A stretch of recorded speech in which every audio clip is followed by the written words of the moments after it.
Before you submit that appeal, watch this. Amazon Reality. Before you submit your next appeal to Amazon, stop for a moment. Because in many cases, the problem is not the appeal itself. It's what happens before it. Today, we're going to break down the situations where sellers think they're doing everything right, but still keep getting rejected. And more importantly, what Amazon is actually looking at. Let's start with a common scenario.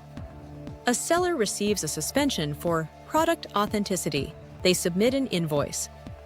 The invoice looks clean. It has a supplier name. It has quantities. It has dates. And still rejected. Why? Because Amazon is not just checking the document. It is checking the logic behind it. For example, if your invoice shows a purchase from 2 months ago, but your sales started 6 months ago, that's a gap. And Amazon sees it immediately. Another case, a seller gets asked for business verification. They submit a utility bill. Everything seems correct. But the address says Suite 201 on the document and just 201 in Seller Central. For a human, no difference. For Amazon, mismatch. And document gets rejected again. Here's another example. A seller launches a new product, gets early traction, and suddenly, account review. No violations. No warnings. Just a request for more information. Why? Because the system detected something unusual. Rapid growth. New category. No historical data. Amazon doesn't wait for problems. It reacts to patterns. And this is where most sellers misunderstand the process. They think Amazon is reacting to one issue, but Amazon is evaluating the entire account. Now let's talk about what doesn't work. Sending the same document again, writing longer explanations, blaming suppliers, blaming Amazon. None of this fixes the core issue. Because Amazon is not looking for explanations. It is looking for consistency. Now, here is how we approach these cases. First, we don't start with the appeal. We start with the data. We review account information, document alignment, supply chain structure, timeline of activity. We look for breaks in logic. Second, we identify the real trigger. Because what Amazon writes and what actually caused the issue are often different things. We ask, where does the data stop making sense? That's usually where the problem is.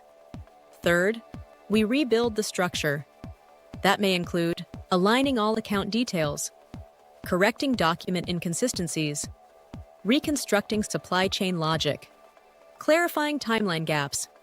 Not just fixing documents, fixing how the entire case looks to Amazon. Then comes the appeal. And this is where most sellers overcomplicate things. Amazon doesn't need a story. It needs a clear structure. What happened? What was fixed? How it won't happen again. Short, precise, verifiable. Let's look at real cases. One seller kept getting rejected on business verification. 3 submissions, all declined. The issue? The documents were correct, but the formatting of the address was inconsistent across different sections. Once aligned, approved. Another case. Account review triggered after growth. No violations. The issue was not compliance. It was lack of operational explanation. Once we clarified sourcing, logistics, and volume, the review was cleared. And one more. Appeal rejected multiple times. Seller kept rewriting the same explanation. The real issue? Timeline inconsistency. Sales activity did not match documented sourcing.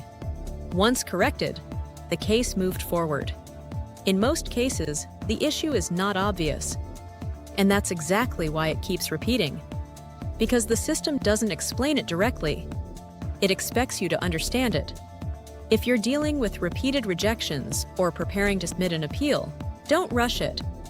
Take a step back. Look at the logic. Because fixing the visible problem doesn't always solve the real one.